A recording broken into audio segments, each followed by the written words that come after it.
ಎಲ್ಲರಿಗೂ ನಮಸ್ಕಾರ ವೀಕ್ಷಕರೇ. ಮಕರ ರಾಶಿಯವರ ಮನೆಯಲ್ಲಿ ಈ ದೇವರು ಸದಾ ತಿರುಗುತ್ತಿದ್ದಾರೆ. ಖಂಡಿತವಾಗಿ ಈ ಸಮಯದಲ್ಲಿ ನಿಮ್ಮ ಮನೆ ಮತ್ತು ಜೀವನದಲ್ಲಿ ನಡೆಯುವಂತಹ ಪ್ರತಿಯೊಂದು ಬದಲಾವಣೆ ಕೂಡ ನಿಮ್ಮನ್ನು ಆಶ್ಚರ್ಯಕರವಾದ ರೀತಿಯಲ್ಲಿ ಬದಲಾವಣೆ ಮಾಡುತ್ತದೆ. ಏಪ್ರಿಲ್ 5ರ ನಂತರ ನಿಮ್ಮ ಮನೆಯಲ್ಲಿ ನಡೆಯೋದು ಖಂಡಿತವಾಗಿ ಇದೇ ಆಗಿರುತ್ತದೆ. ಆ ದೇವತೆ ಯಾರೆಂದು ತಿಳಿದ ತಕ್ಷಣ ನಿಮ್ಮ ಕಣ್ಣುಗಳಲ್ಲಿ ಕಣ್ಣೀರಿನ ಜ್ವಾಲೆ ವಿಶೇಷವಾಗಿ ಹುರಿಯೋದಕ್ಕೆ ಶುರುವಾಗುತ್ತದೆ.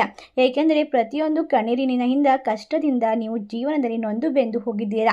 ಈಗ ನಿಮ್ಮ ಕಣ್ಣುಗಳಲ್ಲಿ ಕಣ್ಣೀರು ಹಾಕಲು ಕೂಡ ಶಕ್ತಿ ಇಲ್ಲ. ಏಕೆಂದರೆ ಅಷ್ಟೊಂದು ಕಷ್ಟದ ನಂತರ ನಿಮ್ಮ ಕಣ್ಣುಗಳು ಖಂಡಿತವಾಗಿ ಬೆಂಕಿಯ ಹುಂಡೆಗಳಾಗಿದೆ. ಮಕರ ರಾಶಿಯವರ ಮನೆಯಲ್ಲಿ ಈ ದೇವರು ಸದಾ ತಿರುಗುತ್ತಿದ್ದಾರೆ. ಇನ್ನು ಮುಂದಿನ 4-5 ದಿನದಲ್ಲಿ ನಿಮ್ಮ ಜೀವನದಲ್ಲಿ ಇದೇ ಆಗುತ್ತದೆ. ಸತ್ಯವನ್ನ ಕೇಳಿದರೆ ಖಂಡಿತವಾಗಿ ನಿಮ್ಮ ಹೃದಯ ನಡುಗುತ್ತದೆ. ಮಕರ ರಾಶಿಯವರ ಮನೆಯಲ್ಲಿ ಈ ದೇವತೆಯು ಸಂಚರಿಸುತ್ತಿರೋದು ಏಕೆ? ಈ ದೇವತೆಯ ಕಾವಲು ನಿಮ್ಮ ಮನೆ ಮತ್ತು ನಿಮ್ಮ ಜೀವನದ ಮೇಲೆ ಸದಾ ಏಕೆ ಇದೆ? ಎಲ್ಲವನ್ನ ಕೂಡ ತಿಳಿದುಕೊಳ್ಬೇಕು. ನಿಮ್ಮ ಮನೆಗೆ ದೊಡ್ಡ ದೊಡ್ಡ ಒಳ್ಳೆಯ ಸುದ್ದಿಗಳನ್ನು ಬರೋದನ್ನ ಯಾರೂ ತಪ್ಪಿಸೋಕೆ ಸಾಧ್ಯವಿಲ್ಲ. ನಿಮ್ಮ ಜೀವನದಲ್ಲಿ ಅನಿರೀಕ್ಷಿತ ಬದಲಾವಣೆ ಸಂಭವಿಸುತ್ತದೆ. ಹಾಗಾಗಿ ತಕ್ಷಣವೇ ವಿಡಿಯೋವನ್ನು ಎಲ್ಲೂ ಕೂಡ ಸ್ಕಿಪ್ ಮಾಡದೆ ಪೂರ್ತಿಯಾಗಿ ನೋಡಿ. ಆಗ ಮಾತ್ರ ನಾವು ತಿಳಿಸುವಂತಹ ಮಾಹಿತಿ ಮತ್ತು ಪರಿಹಾರಗಳು ನಿಮ್ಮ ಜೀವನಕ್ಕೆ ಹೊಸ ದಾರಿ ಮತ್ತು ಬೆಳಕನ್ನು ತೋರಿಸೋಕೆ ಸಾಧ್ಯವಾಗುತ್ತೆ. ನಿಮ್ಮ ಜೀವನದಲ್ಲಿ ನೀವು ಏನು ಬಯಸುತ್ತಿದ್ದೀರಾ, ನಿಮ್ಮ ಕನಸುಗಳೇನು, ಅದನ್ನೆಲ್ಲ ನನಸು ಮಾಡಿಕೊಳ್ಳೋದಕ್ಕೆ ಯಾವ ದಾರಿ ಸೂಕ್ತವಾಗಿದೆ ಎನ್ನುವಂತಹ ಪರಿಜ್ಞಾನವನ್ನು ಈ ಸಂದರ್ಭದಲ್ಲಿ ಪಡೆದುಕೊಳ್ಬೇಕು. ಹಾಗಾದರೆ ನಿಮಗೆ ಆ ದೇವತೆ ಯಾರು, ಆ ದೇವತೆಯಿಂದ ನಿಮಗೆ ಏನು ಬಯಸುತ್ತಿದ್ದಾರೆ ಮತ್ತು ನಿಮಗೆ ಬರಲಿರುವಂತಹ ದೊಡ್ಡ ದೊಡ್ಡ ಹೊಸ ಸುದ್ದಿಗಳು, ಸಿಹಿ ಸುದ್ದಿಗಳು ಏನು, ಎಲ್ಲವನ್ನ ಕೂಡ ವಿವರವಾಗಿ ತಿಳಿದುಕೊಳ್ತಾ ಹೋಗೋಣ. ಜ್ಯೋತಿಷ್ಯ ಶಾಸ್ತ್ರದ ಪ್ರಕಾರ ಮಕರ ರಾಶಿ ಚಕ್ರದಲ್ಲಿರ್ತಕ್ಕಂಥವರು 10ನೇ ರಾಶಿ ಚಕ್ರ ಚಿಹ್ನೆ ಉತ್ತರಾರ್ಧ ನಕ್ಷತ್ರ 2, 3, 4 ಪಾದಗಳು, ಶ್ರವಣ ನಕ್ಷತ್ರ 1, 2, 3, 4 ಪಾದಗಳು, ಧನಿಷ್ಠ ನಕ್ಷತ್ರ 1 ಮತ್ತು 2ನೇ ಪಾದದಲ್ಲಿ ಜನಿಸಿರುವಂತವರೇ ಮಕರ ರಾಶಿಗೆ ಸೇರಿದಂತವರು. ಮಕರ ರಾಶಿಯವರು ಕಾಲಪುರುಷನ ಕರ್ಮಸ್ಥಾನವಾಗಿದೆ. ಆದ್ದರಿಂದಾಗಿ ಈ ರಾಶಿ ಚಕ್ರದವರಿಗೆ ಇನ್ನು ಮುಂದೆ ಎಲ್ಲ ರೀತಿಯ ಸಮಯದಲ್ಲೂ ಕೂಡ ದೇವರ ವಿಶೇಷವಾದ ಅನುಗ್ರಹ ಶಕ್ತಿಯನ್ನ ಕೊಡುತ್ತದೆ. ಆರೋಗ್ಯದಲ್ಲಿ ಅಭಿವೃದ್ಧಿ, ಸಾಲಬಾಧೆಯಿಂದ ಪರಿಹಾರ, ನೆಮ್ಮದಿಯನ್ನು ಕಂಡುಕೊಳ್ಳುವಲ್ಲಿ ಕೂಡ ನೀವು ಯಶಸ್ವಿಯಾಗಿರುವಂತಹ ಜೀವನವನ್ನು ನಡೆಸ್ತೀರಾ. ಮಕರ ರಾಶಿಯವರು ಹೆಚ್ಚು ಬುದ್ಧಿವಂತರು. ಅವರು ಧಾರ್ಮಿಕ ವ್ಯವಹಾರಗಳಲ್ಲಿ ತುಂಬಾ ಪ್ರಾಮಾಣಿಕವಾಗಿರ್ತಾರೆ. ಅವರಿಗಿರುವಂತಹ ಸಂಕಲ್ಪ ಸಿದ್ಧಿ ಅದ್ಭುತವೆಂದೇ ಹೇಳಬಹುದು. ಯಾವುದೇ ಅಡೆತಡೆಗಳ ಹೊರತಾಗಿ ಕೂಡ ತಮ್ಮ ಯೋಜಿತ ಕೆಲಸ ಕಾರ್ಯಗಳನ್ನು ಯಶಸ್ವಿಯಾಗಿ ಪೂರ್ಣಗೊಳಿಸುತ್ತಾರೆ. ಅವರು ಸೋಲನ್ನು ಒಪ್ಪಿಕೊಳ್ಳೋದಿಲ್ಲ. ಹಾಗೆಯೇ ಮಕರ ರಾಶಿಯವರು ಏನನ್ನಾದರೂ ಪ್ರಾರಂಭಿಸಿದಾಗ ಯಾವುದನ್ನು ಕೂಡ ನೋಡದೆ ಬಿಡೋದಿಲ್ಲ. ಅವರು ತಮ್ಮ ವೈಯಕ್ತಿಕ ಆಸಕ್ತಿಗಳಿಗಿಂತ ಹೆಚ್ಚಾಗಿ ಮನೆಯ ಒಂದು ಕುಟುಂಬವಾಗಿರುವಂತಹ ಒಂದು ವಿಷಯಗಳ ಬಗ್ಗೆ ಹೆಚ್ಚು ನಂಬುತ್ತಾರೆ ಮತ್ತು ಮಾತನಾಡ್ತಾರೆ. ವೈವಾಹಿಕವಾಗಿ ಅವರ ಜೀವನದಲ್ಲಿ ಕೆಲವೊಂದಿಷ್ಟು ತೊಂದರೆಗಳು ಬಂದಿರ್ತು. ಅಷ್ಟೇ ಅಲ್ಲದೆ ವೈಯಕ್ತಿಕವಾಗಿ ಲಾಭಕ್ಕಾಗಿ ಕೂಡ ಏನಾದರೂ ಮಾಡಿದ್ರೆ ಅವರು ಲಾಭವನ್ನು ನಿರೀಕ್ಷಿಸಿದ ನಂತರ ಆ ಕೆಲಸವನ್ನು ಪ್ರಾರಂಭಿಸೋದು. ಅದಲ್ಲದೆ ಕೆಲವರು ಇವಾಗ ಸತತವಾಗಿ ಕೆಲವೊಂದಿಷ್ಟು ಕಷ್ಟಗಳನ್ನು, ತೊಂದರೆಗಳನ್ನು ಅನುಭವಿಸ್ತಾನೆ ಬಂದಿದ್ದಾರೆ. ಮಕರ ರಾಶಿಯಲ್ಲಿರ್ತಕ್ಕಂತಹ ಜನರು ಇವರು ಯಾವುದೇ ನಿರ್ಧಾರವನ್ನು ತೆಗೆದುಕೊಳ್ಳುವಾಗ ಟೀಕೆಗೆ ಕಾರಣವಾಗುತ್ತೆ. ಆದರೆ ಅವರು ತಮ್ಮ ತಪ್ಪನ್ನು ತಿಳಿದ ನಂತರ ಅವರು ತಮ್ಮ ತಪ್ಪನ್ನು ಬೇಗ ಒಪ್ಪಿಕೊಳ್ತಾರೆ, ಹಿಂಜರಿಯೋದಿಲ್ಲ. ಎಲ್ಲಿಯವರೆಗೆ ಬೇರೆಯವರಿಗೆ ಮೋಸ ಮಾಡೋದಿಲ್ಲೋ ಅಲ್ಲಿವರೆಗೆ ಬೇರೆಯವರಿಗೆ ಇವರು ಕೂಡ ಮೋಸ ಮಾಡೋದಕ್ಕೆ ಸಾಧ್ಯವಿಲ್ಲ. ಇವರಿಂದ ಯಾರಿಗೂ ಕೂಡ ಅನ್ಯಾಯ ಆಗೋದಿಲ್ಲ. ಆದರೆ ಇವರಿಗೆ ತೊಂದರೆ ಆಗಿರುವಂತಹ ಸಂದರ್ಭದಲ್ಲೂ ಕೂಡ ಅವರು ಸಂಬಂಧ, ಸ್ನೇಹಿತರು ಮತ್ತು ಹೆಚ್ಚು ಪ್ರೀತಿ ಮತ್ತು ಸ್ವಭಾವದಲ್ಲಿ ದೌರ್ಬಲ್ಯವಾಗಿರುತ್ತದೆ. ನಿರ್ಧಾರವನ್ನು ತೆಗೆದುಕೊಳ್ಳಲಾಗದೆ ಎಲ್ಲದಕ್ಕೂ ಕೂಡ ಟೀಕೆಗೆ ಕಾರಣವಾಗ್ತಾ ಇರುತ್ತೆ. ಮಕರ ರಾಶಿಯವರು ಇವರನ್ನ ಕಂಡರೆ ಯಾರಾದರೂ ಕೂಡ ಶರಣಾಗ್ತಾರೆ. ಏಕೆಂದರೆ ಅವರಲ್ಲಿ ಜಿಂಕೆ ಮರಿಗಳ ಮೋಡಿ ಇದೆ. ಅವರು ತಮ್ಮತ್ತ ಆಕರ್ಷಣೆ ಮಾಡಿಕೊಳ್ಳುವಂತಹ ವಿಶೇಷವಾದ ಸ್ವಭಾವವನ್ನು ಹೊಂದಿರ್ತಾರೆ. ಇವರು ಜೀವನದಲ್ಲಿ ಯಾವಾಗಲೂ ಕೂಡ ಎಲ್ಲರನ್ನ ಕೂಡ ನಂಬೋದಿಲ್ಲ. ಆದರೆ ಅವರು ಎಲ್ಲರನ್ನ ಕೂಡ ಬೇಗ ನಂಬಿದರೆ ಎಲ್ಲರನ್ನ ಆತ್ಮೀಯರನ್ನಾಗಿ ಮಾಡ್ಕೊಂಡು ಬಿಡ್ತಾರೆ. ಅವರಿಗೋಸ್ಕರ ಏನನ್ನ ಬೇಕಾದರೂ ಕೊಡಲು ಸಿದ್ಧರಾಗ್ತಾರೆ. ವಿಶೇಷವಾಗಿರುವಂತಹ ಆಕರ್ಷಿತವಾಗಿರುವಂತಹ ಗುಣವನ್ನು ಹೊಂದಿರತಕ್ಕಂತಹ ಮಕರ ರಾಶಿಯವರಿಗೆ ಕೆಲವು ವಿಷಯಗಳಲ್ಲಿ ತುಂಬಾ ನಿಧಾನ, ಯೋಚಿಸಿ ಮತ್ತು ಕ್ರಮಗಳನ್ನು ಕೈ ತೆಗೆದುಕೊಳ್ಬೇಕು. ಆತುರದ ನಿರ್ಧಾರವನ್ನು ತೆಗೆದುಕೊಳ್ಬಾರ್ದು. ಹಾಗೆ ಮಕರ ರಾಶಿಯವರು ಪ್ರತಿಯಾಗಿ ಏನನ್ನಾದರೂ ಕೂಡ ನಿರೀಕ್ಷೆ ಮಾಡಿದ್ರೆ, ಯಾರಿಗಾದ್ರೂ ಸಹಾಯ ಮಾಡಲು ಇಷ್ಟಪಟ್ಟರೆ ಖಂಡಿತವಾಗಿ ಸ್ವಂತದಾಗಿ ಅವರು ಎಲ್ಲವನ್ನ ಕೂಡ ತ್ಯಾಗ ಮಾಡಲು ಸಿದ್ಧರಾಗಿರ್ತಾರೆ. ಅವರಿಗೆ ತೋಚಿದಂತೆ ಮಾಡ್ತಾರೆ. ಯಾರಾದರೂ ಸಲಹೆ ನೀಡಿದರೆ ಅವರು ಆ ಸಲಹೆಯನ್ನು ಅನುಸರಿಸ್ತಾರೆ. ಮಕರ ರಾಶಿಯಲ್ಲಿ ಜನಿಸಿದಂಥವರ ಜೀವನ ಕಠಿಣ ಪರಿಶ್ರಮದ ಮೇಲೆ ಅವಲಂಬಿತವಾಗಿರುತ್ತೆ. ಅವರು ಹೆಚ್ಚು ಆರ್ಥಿಕ ಸಂಪತ್ತನ್ನು ಹೊಂದಿರೋದಿಲ್ಲ, ಆದರೆ ಒಳ್ಳೆಯ ಹೃದಯವನ್ನು ಹೊಂದಿರ್ತಾರೆ. ಒಟ್ಟಾರೆಯಾಗಿ ಏಪ್ರಿಲ್ 5ರ ನಂತರ ಅವರ ಜೀವನದಲ್ಲಿ ಕೆಲವೊಂದಿಷ್ಟು ದಿಢೀರಾಗಿ ಧನ ಯೋಗ ಬರುತ್ತದೆ. ಅವರು ವಯಸ್ಸಾದಂತೆ ಅವರು ಜೀವನದಲ್ಲಿ ಆರ್ಥಿಕವಾಗಿ, ಸಾಮಾಜಿಕವಾಗಿ ನೆಲೆಸುತ್ತಾರೆ. ಅವರಿಗೆ ಸ್ಥಿರ ಆಸ್ತಿಗಳು ಅಥವಾ ಸ್ವಂತ ಮನೆಗಳು ಮತ್ತು ಮಕರ ರಾಶಿಯವರಿಗೆ ಯಾವಾಗಲೂ ಕೂಡ ತಮ್ಮ ಮನೆಯಲ್ಲಿ ದೇವತೆಯ ಕೃಪೆ ಹೊಂದಿರ್ತಾರೆ. ಆದರೆ ಆಕೆಯನ್ನು ಗುರುತಿಸೋಕೆ ಸಾಧ್ಯವಾಗ್ತಾ ಇಲ್ಲ.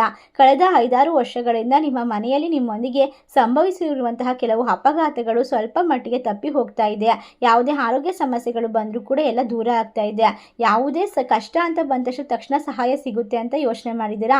ಯಾರಿಂದಲೂ ಕೂಡ ನಿಮಗೆ ಅದು ಸಿಗ್ತಾ ಇಲ್ಲ. ಆ ದೇವಿಯ ದಿವ್ಯ ಕೃಪೆಯಿಂದಲೇ ನಿಮಗೆ ಆ ಕರುಣೆಯಿಂದಲೇ ಸಿಗ್ತಾ ಇರೋದು. ಏಕೆಂದರೆ ಆ ದೇವಿಯು ನಿಮ್ಮನ್ನು ಸದಾಕಾಲ ಕಾಪಾಡ್ತಿದ್ದಾಳೆ.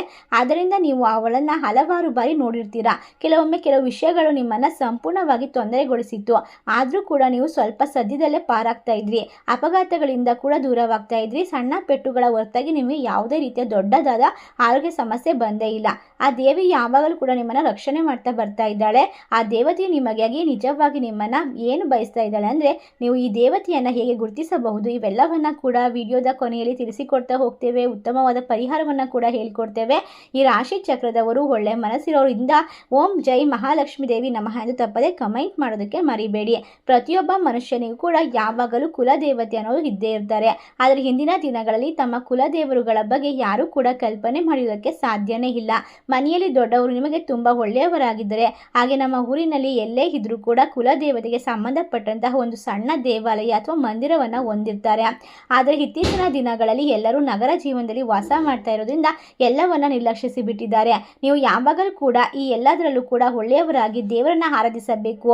ಇದುವರೆಗೆ ಈ ಮಕರ ರಾಶಿಯವರು ಆರ್ಥಿಕವಾಗಿ ಸಾಕಷ್ಟು ಕಷ್ಟ ಅನುಭವಿಸೋದಕ್ಕೆ ಕಾರಣ ಅಂದರೆ ನೀವು ನಿಮ್ಮ ಕುಲದೇವರನ್ನ ಮಾಡ್ತಿರೋದಕ್ಕೆ ಆ ಥರ ಆಗ್ತಾ ಇದೆ. ಅದರಿಂದ ಈ ಸಮಯದಲ್ಲಿ ನೀವು ನಿಮ್ಮ ಕುಲದೇವರಿಗೆ ಪೂಜೆ ಪುನಸ್ಕಾರಗಳನ್ನು ಮಾಡಿಕೊಳ್ಬೇಕು. ಈ ರಾಶಿ ಚಕ್ರ ಚಿಹ್ನೆಗಳು ಎಲ್ಲ ರಾಶಿಯ 12 ಚಕ್ರಗಳಿಗಿಂತ ವಿಶೇಷವಾಗಿರುವಂತಹ ಗುಣವನ್ನು ಹೊಂದಿದೆ. ನೀವು ಬಹಳಷ್ಟು ಹಣವನ್ನು ಕಳೆದುಕೊಂಡಿದ್ದೀರಾ, ಕಷ್ಟಗಳನ್ನು ಅನುಭವಿಸಿದ್ದೀರಾ. ಖಂಡಿತವಾಗಿ ಮಕರ ರಾಶಿಯವರೇ, ನಾವು ಇಂದು ಹೇಳುತ್ತಿರುವಂತಹ ವಿಷಯ, ನೀವು ಆರ್ಥಿಕವಾಗಿ ಸಂಕಷ್ಟಕ್ಕೆ ಸಿಲುಕಿರೋದು ಬೇರೆ ಯಾವ ವಿಷಯಗಳಿಂದಲೂ ಅಲ್ಲ. ಈ ನಷ್ಟದ ಕಾರಣ ನೀವೇ ಆಗಿರ್ತೀರಾ. ಅದರಿಂದ ಇನ್ನೂ ಚೇತರಿಸ್ಕೊಳ್ಳೋಕ್ಕೆ ಸಾಧ್ಯ ಆಗ್ತಾ ಇಲ್ಲ ಅಂದರೆ ಖಂಡಿತವಾಗಿ ನಿಮ್ಮ ಕುಲದೇವರ ಆಶೀರ್ವಾದ ಕೃಪೆ ನಿಮ್ಮ ಮೇಲೆ ಕಡಿಮೆ ಆಗ್ತಾ ಇದೆ ಅಂತ. ಖಂಡಿತವಾಗಿ ಇನ್ನು ಮುಂದೆ ಅಂತಹ ತಪ್ಪುಗಳನ್ನು ಮಾಡಬೇಡಿ. ಈಗಿಂದಲೇ ನಿಮ್ಮ ತಪ್ಪುಗಳನ್ನು ಸರಿ ಮಾಡ್ಕೊಳ್ಳಿ. ಏಕೆಂದರೆ ಕುಲದೇವರ ಸಂಪೂರ್ಣವಾದ ಆಶೀರ್ವಾದ ನಿಮ್ಮ ಕೈ ಹಿಡಿಬೇಕು ಅಂತಂದರೆ ನಾವು ತಿಳಿಸುವಂತಹ ಪರಿಹಾರವನ್ನು ನೀವು ಖಂಡಿತವಾಗಿ ಮಾಡಲೇಬೇಕಾಗುತ್ತೆ. ಇದನ್ನೆಲ್ಲ ನೀವು ತಿಳಿದುಕೊಂಡಾಗ ಅನಿಸುತ್ತದೆ ನಿಮಗೆ ಆಶ್ಚರ್ಯಕರವಾದ ಸುದ್ದಿಗಳು ಬರುತ್ತದೆ. ನಿಮ್ಮ ಕಣ್ಣನ ಕೂಡ ನೀವು ಒಂದು ಸಲ ನಂಬೋದಕ್ಕೆ ಸಾಧ್ಯವಿಲ್ಲ. ನಿಮ್ಮ ಹಿರಿಯರನ್ನ ಕೇಳಿ ನಿಮ್ಮ ಕುಲದೇವರು ಯಾರು, ನಿಮ್ಮ ಬಳಿ ಆ ಕುಲದೇವತೆ ಇದ್ದರೆ ಅವರ ಪ್ರತಿಮೆ ಅಥವಾ ಭಾವಚಿತ್ರವನ್ನು ತೆಗೆದುಕೊಂಡು ಬರಬೇಕು. ಅದು ಕೂಡ ಸಾಧ್ಯವಾಗಿಲ್ಲ ಅಂತಂದರೆ ನೀವು ಖಂಡಿತವಾಗಿ ಕುಲದೇವರು ಯಾರು ಎಂದು ತಿಳ್ಕೊಂಡಿರಬೇಕು. ಅವರನ್ನು ಯಾವಾಗಲೂ ಕೂಡ ನೆನಪಿಸ್ಕೊಳ್ಬೇಕು. ಆ ದೇವತೆ ಎಂದರೆ ನಿಮ್ಮ ಕುಲದೇವತೆ. ನೀವು ಯಾವಾಗಲೂ ಅವಳನ್ನು ಪೂಜಿಸಬೇಕು ಮತ್ತು ಆರಾಧಿಸಬೇಕು. ಕುಲದೇವತೆ ಯಾರು ಅಂತ ಖಂಡಿತವಾಗಿ ನಿಮಗೆ ತಿಳಿದ ನಂತರ ನಿಮ್ಮ ಜೀವನದಲ್ಲಿ ನಿಮ್ಮ ಮನೆಯಲ್ಲಿ ಅವರಿಗೆ ಮಾಡುವಂತಹ ಪೂಜೆ ಪುನಸ್ಕಾರದ ಮೂಲಕ ಎಲ್ಲ ರೀತಿಯ ಬದಲಾವಣೆಗಳನ್ನು ನೀವು ನೋಡೋಕ್ಕೆ ಸಾಧ್ಯವಾಗುತ್ತೆ. ಹಾಗೆ ನೀವು ಮಾಡಬೇಕಾದ ಇನ್ನೊಂದು ಮುಖ್ಯ ವಿಷಯ ಅಂತಂದರೆ ಕುಲದೇವತೆಯ ಬಗ್ಗೆ ತಿಳಿದುಕೊಂಡ ನಂತರ ಶುಭ ದಿನವನ್ನು ಆರಿಸಿಕೊಂಡು ನಿಮ್ಮ ಹಿರಿಯರೊಂದಿಗೆ ಮಾತನಾಡಿ ನಿಮ್ಮ ಮನೆಯಲ್ಲಿ ಕುಲದೇವತೆಯನ್ನು ಪ್ರತಿಷ್ಠಾಪನೆ ಮಾಡಬೇಕು. ನೀವು ಎಷ್ಟೇ ದೊಡ್ಡ ನಗರಗಳಲ್ಲಿ ವಾಸ ಮಾಡ್ತಿದ್ರು ಪರವಾಗಿಲ್ಲ, ಚಿಕ್ಕ ಹಳ್ಳಿಯಲ್ಲಿ ವಾಸ ಮಾಡ್ತಿದ್ರು ಪರವಾಗಿಲ್ಲ, ನಿಮ್ಮ ಮನೆ ಚಿಕ್ಕದಾಗಿದೆ ಅಂದ್ರೂ ಪರವಾಗಿಲ್ಲ, ನೀವು ದೊಡ್ಡ ಶ್ರೀಮಂತರಾಗಬೇಕು ಅಂತ ಆಸೆ ಪಟ್ಟಿದ್ರು ಪರವಾಗಿಲ್ಲ, ಯಾವುದೇ ನೀವು ಯೋಚನೆ ಮಾಡ್ದೇನೆ ಇದನ್ನೆಲ್ಲ ಸರಿ ಮಾಡ್ಕೊಳ್ಬಹುದು. ದೇವರ ಕೃಪೆ ಇಲ್ಲದೆ ನಿಮಗೆ ಏನೂ ಕೂಡ ಸಿಗೋದಕ್ಕೆ ಸಾಧ್ಯ ಇಲ್ಲ. ಆದ್ದರಿಂದ ಖಂಡಿತವಾಗಿ ನೀವು ಈ ಸಂದರ್ಭದಲ್ಲಿ ದೇವರ ಕೃಪೆ ಇಲ್ಲದೆ ಏನು ಮಾಡೋದಕ್ಕೆ ಸಾಧ್ಯವಿಲ್ಲ. ಆದ್ದರಿಂದ ಈ ವಿಷಯಕ್ಕೆ ಸಂಬಂಧಪಟ್ಟಂತೆ ಯಾವುದೇ ಕೆಲಸದಲ್ಲಿ ನಿರ್ಲಕ್ಷ್ಯ ಮಾಡದೇ ಇರೋದು ಒಳ್ಳೆಯದು. ಆದ್ದರಿಂದ ನೀವು ಎಲ್ಲದರ ಬಗ್ಗೆ ಗಮನವನ್ನು ಕೊಡಬೇಕು. ನಿಮ್ಮ ಹಿರಿಯರನ್ನು ಕೇಳಿ ಮುಂದೆ ಎಲ್ಲ ವಿಷಯಗಳನ್ನು ತಿಳ್ಕೊಳ್ಬೇಕು. ಏಕೆಂದರೆ ನೀವು ಅವರನ್ನು ಯಾವಾಗಲೂ ಕುರುಡರಾಗಿ ನಂಬ್ತೀರಾ. ನೀವು ಅವರಿಗೆ ಪ್ರತಿಯೊಂದು ವಿಷಯವನ್ನು ಮುಕ್ತರಾಗಿ ಹೇಳ್ತೀರಾ. ಮಕರ ರಾಶಿಯವರು ನಿಮ್ಮನ್ನು ನೋಡಿದಾಗಲೂ ಕೂಡ ನೀವು ಕಷ್ಟಪಟ್ಟು ಕೆಲಸ ಮಾಡ್ತೀರಾ. ನಿಮ್ಮ ಜೀವನದಲ್ಲಿ ಒಂದು ವಿಶೇಷವಾದ ಶ್ರದ್ಧಾ ಭಕ್ತಿ ಇದೆ. ಆದರೆ ಕೊನೆಯ ಕ್ಷಣದಲ್ಲಿ ಯಾವುದೇ ಕೆಲಸ ಮಾಡಿ ಕೂಡ ಸೋಲ್ತಾ ಇದ್ದೀರಾ. ಅದಕ್ಕೆಲ್ಲ ಏನು ಕಾರಣ ಅಂತ ಅಂದರೆ ಖಂಡಿತವಾಗಿ ನೀವು ತೆಗೆದುಕೊಳ್ಳುವ ನಿರ್ಧಾರ ಮತ್ತು ದೇವರ ಕೃಪೆ ಇಲ್ಲದೆ ಇರೋದೇ ಕಾರಣ. ನೀವು ಯಾವುದೇ ಕೆಲಸ ಮಾಡೋಕ್ಕೆ ಬಯಸಿದ್ರು ಕೂಡ, ಯಾರಿಗೆ ಏನೇ ಹೇಳೋದಕ್ಕೆ ಬಯಸಿದ್ರು ಕೂಡ ಶ್ರದ್ಧೆಯಿಂದ ಮಾಡಬೇಕು. ಹಾಗೆ ನಿಮ್ಮ ಕುಲದೇವರ ಮೇಲೆ ನಂಬಿಕೆ ಇಟ್ಕೊಳ್ಬೇಕು. ನಿನ್ನ ಕೆಲಸವನ್ನು ನೀನು ಅದ್ಭುತವಾಗಿ ಮಾಡಿಕೊಂಡು ಎಲ್ಲದರಲ್ಲೂ ಕೂಡ ಹೇರಿಗೆ ಯಶಸ್ಸನ್ನು ಪಡ್ಕೊಳ್ಬೇಕು ಅಂದರೆ ನಿನ್ನ ಕುಲದೇವರ ಆಶೀರ್ವಾದ ಸಂಪೂರ್ಣವಾಗಿರಬೇಕು. ನಿಮ್ಮ ಕೆಲಸ ಮುಗಿದ ಮೇಲೆ ಅಕ್ಕಪಕ್ಕದವರು ಕೂಡ ಹೇಳಬಾರ್ದು.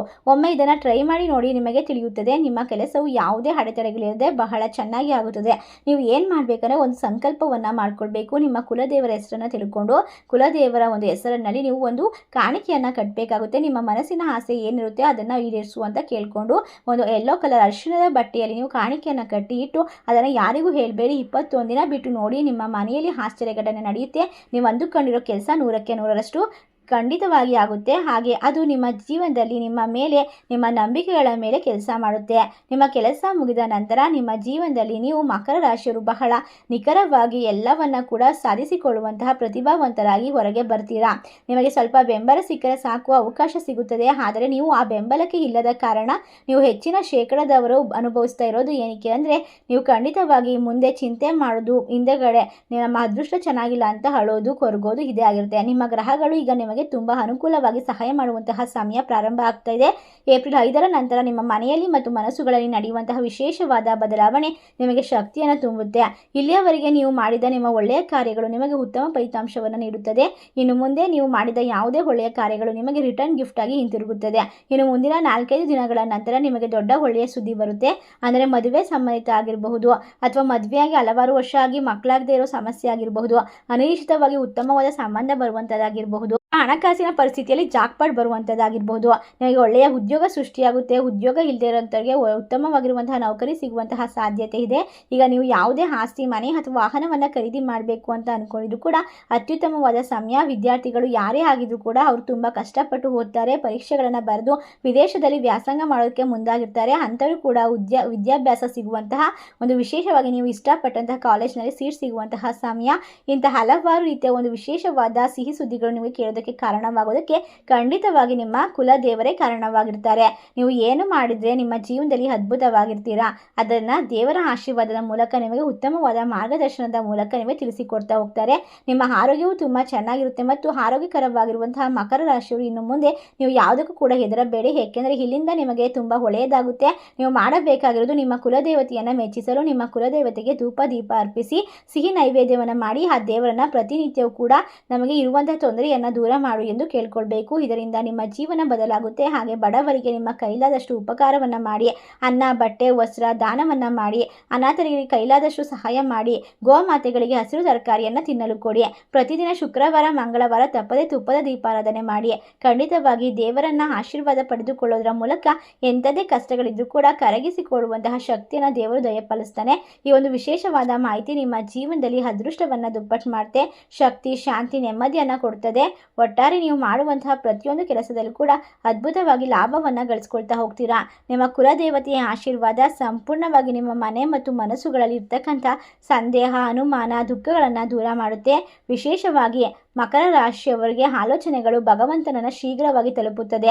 ಈ ದೀಪವು ನಿಮ್ಮ ಮನಸ್ಸಿಗೆ ಶಾಂತಿಯನ್ನು ನೀಡುತ್ತದೆ. ಹೊಳೆಯುವ ಬೆಳಕು ದುಷ್ಟಶಕ್ತಿಗಳನ್ನು ದೂರ ಮಾಡುತ್ತೆ. ಹಾಗೆ ತುಳಸಿ ಕೋಟೆಯ ಮುಂದೆ ದೀಪವನ್ನು ಬೆಳಗಿಸೋದ್ರಿಂದ ನಿಮಗೆ ಸಕಲ ಸೌಭಾಗ್ಯ ದೊರೆಯುತ್ತೆ.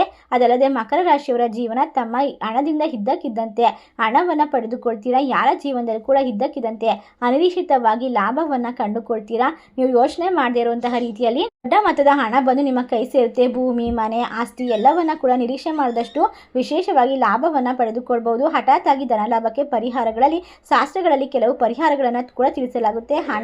ಹಠಾತ್ ಆಗಿ ನಿಮ್ಮ ಕೈ ಸೇರಬೇಕು ಅಂತ ನೀವು ಆಸೆ ಪಡ್ತಾ ಇದ್ರೆ, ನಿಮ್ಮ ಜೀವನದಲ್ಲಿ ಹಣದ ಪ್ರವೇಶ ಆಗಬೇಕು ಅಂತ ಇಚ್ಛೆ ಮಾಡ್ತಾ ಇದ್ರೆ ತುಂಬ ಸರಳವಾದ ಪರಿಹಾರ ಇದೆ. ಈ ಪರಿಹಾರ ಅಂದರೆ ಮಂಗಳವಾರ, ಗುರುವಾರ, ಶುಕ್ರವಾರ ಅಥವಾ ಶನಿವಾರದಂದು ಯಾವುದೇ ಸಮಯದಲ್ಲಿ ನೀವು ಕಪ್ಪು ಗುಲ್ಗಂಜಿನ ನಿಮ್ಮ ಮನೆಯಲ್ಲಿ ಇಟ್ಕೊಳ್ಬೇಕು. ಅಷ್ಟೇ ಅಲ್ಲದೆ ಕಲ್ಲುಪ್ಪನ್ನು ಗಾಜಿನ ಬಟ್ಟಲಲ್ಲಿ ಮುಚ್ಚಿ ನಿಮ್ಮ ಮನೆಯ ಈಶಾನ್ಯ ಮೂಲೆಯಲ್ಲಿ ಇಡಬೇಕು. ಸಾಧ್ಯವಾದರೆ ಈ ರೀತಿಯಾಗಿ ವಾರಕ್ಕೊಮ್ಮೆ ಮಾಡಬೇಕು. ಹುಣ್ಣಿಮೆ, ಅಮಾವಾಸ್ಯೆಗಳಲ್ಲಿ ಮಾಡ್ತಾ ಬಂದರೆ ಖಂಡಿತವಾಗಿ ಸೂಕ್ತವಾದ ಒಂದು ರಿಸಲ್ಟ್ ಅನ್ನೋದು ಸಿಗುತ್ತೆ. ಈ ಪರಿಹಾರವನ್ನು ಮಾಡಿದರೆ ನಿಮ್ಮ ಜಾತಕದಲ್ಲಿ ಇರ್ತಕ್ಕಂತಹ ದೋಷಗಳು ದೂರವಾಗಿ ಹಠಾತ್ ಆಗಿ ಧನಲಾಭ ಅನಿರೀಕ್ಷಿತವಾಗಿ ಬರುವಂತೆ ಮಾಡುತ್ತದೆ. ಸಂಜೆಯ ಸಮಯದಲ್ಲಿ ಖಂಡಿತವಾಗಿ ನೀವು ತುಳಸಿ ಮುಂದೆ ದೀಪವನ್ನು ಹಚ್ಚಲೇಬೇಕು. ಅಷ್ಟೇ ಅಲ್ಲದೆ ಅಶೋಕ ವೃಕ್ಷಕ್ಕೆ ನೀವು ತುದಿಯ ಒಂದು ಚಿಕ್ಕ ಒಂದು ಬೇರನ್ನು ತೆಗೆದುಕೊಂಡು ಬಂದು ನಿಮ್ಮ ಹಣ ಇಡುವಂತಹ ಜಾಗದಲ್ಲಿ ಇಡಬೇಕು. ಮನೆಯನ್ನು ಪ್ರತಿದಿನ ಗಂಗಾಜಲ ಅಥವಾ ಅರಿಶಿನ ಉಪ್ಪನ್ನು ಹಾಕಿ ಸ್ವಚ್ಛಗೊಳಿಸಬೇಕು. ಅಷ್ಟೇ ಅಲ್ಲದೆ ನಿಮ್ಮ ಜೀವನದಲ್ಲಿ ಲಾಫಿಂಗ್ ಬುದ್ಧನನ್ನು ಉಡುಗೊರೆಯಾಗಿ ನೀಡಿದರೆ ಖಂಡಿತವಾಗಿ ನೀವು ಅನಿರೀಕ್ಷಿತವಾಗಿ ಲಾಫಿಂಗ್ ಬುದ್ಧನ ಉಡುಗೊರೆಯನ್ನು ಪಡೆದುಕೊಂಡರೆ ಶೀಘ್ರವಾಗಿ ಧನಪ್ರಾಪ್ತಿ ಯೋಗ ಕೂಡ ಆಗುತ್ತದೆ. ನಿಮ್ಮ ಫ್ರೆಂಡ್ಸ್ಗೆ ಕೂಡ ನೀವು ಸಹಾಯ ಮಾಡಿದಷ್ಟು ನಿಮ್ಮ ಜೀವನದಲ್ಲಿ ಹಣ ಅಭಿವೃದ್ಧಿಯನ್ನು ಕಂಡುಕೊಳ್ತೀರಾ. ಅಂದರೆ ಸಹಾಯ ಅಂದರೆ ನಿಮ್ಮ ಫ್ರೆಂಡ್ಸ್ಗೆ ಹಣದ ರೂಪದಲ್ಲ, ಒಂದು ಲಾಫಿಂಗ್ ಬುದ್ಧನನ್ನು ಒಂದು ಗಿಫ್ಟ್ ಆಗಿ ಪ್ರೆಸೆಂಟೇಷನ್ ಮಾಡಿದ್ರೆ ಅವರ ಮನೆಯಲ್ಲಿ ಇರ್ತಕ್ಕಂಥ ಸಾಲದ ಸಮಸ್ಯೆ ದೂರವಾಗುತ್ತೆ. ನಿಮಗೆ ಯಾರಾದರೂ ಲಾಫಿಂಗ್ ಬುದ್ಧವನ್ನು ಗಿಫ್ಟ್ ಆಗಿ ಕೊಟ್ಟರೆ ನಿಮ್ಮ ಮನೆಯಲ್ಲಿ ಇರ್ತಕ್ಕಂಥ ಹಣದ ಸಮಸ್ಯೆಗಳು ದೂರವಾಗ್ತಾ ಹೋಗುತ್ತೆ. ಒಟ್ಟಾರೆಯಾಗಿ ಸಣ್ಣ ಪುಟ್ಟ ಪರಿಹಾರದ ಮೂಲಕ ಮೂಲಕ ದೊಡ್ಡ ಮಟ್ಟದ ಯಶಸ್ಸನ್ನು ಗಳಿಸಿಕೊಳ್ಬೋದು, ಸಾಲದಿಂದ ಹೊರಗಡೆ ಬರ್ಬೋದು, ನೆಮ್ಮದಿಯನ್ನು ಕಂಡುಕೊಳ್ಬೋದು, ಸಂತೋಷದಿಂದ ಜೀವನ ಮಾಡ್ಬೋದು. ಅಂದರೆ ಯಾರು ತಾನೇ ಇದನ್ನೆಲ್ಲ ಮಾಡೋದಕ್ಕೆ ಇಷ್ಟಪಡೋದಿಲ್ಲ ಹೇಳಿ?